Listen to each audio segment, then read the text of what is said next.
शस्त्र संहारी चक्र त्रिशूल खड़ग चम चमके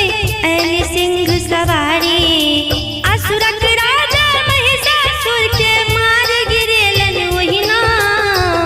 आई होती अंगना मैया आई होती अंगना आई होती अंगना मैया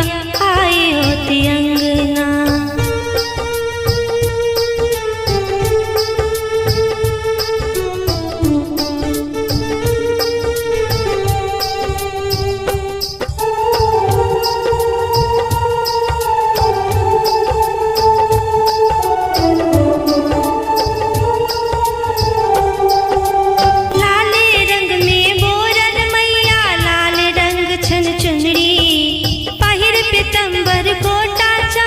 चमके हाथक मुनरी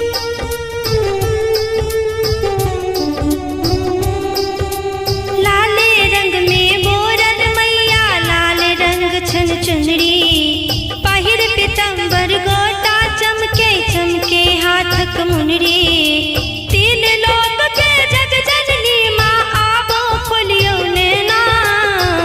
आई होती अंगना मैया आई होती अंगना आई होती अंगना मैया आई होती अंगना।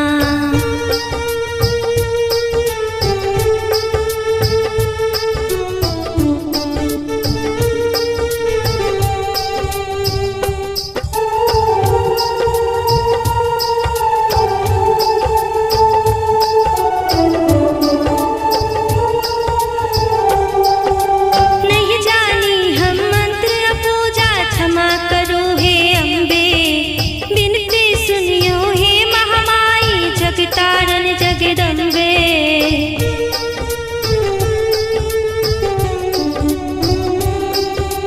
नहीं जानी हम मंत्र पूजा क्षमा करो हे अम्बे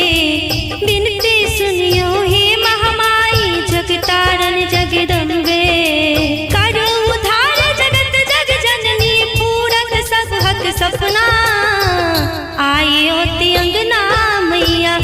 आई होती अंगना आई होती अंगना मैया आई होती अंगना।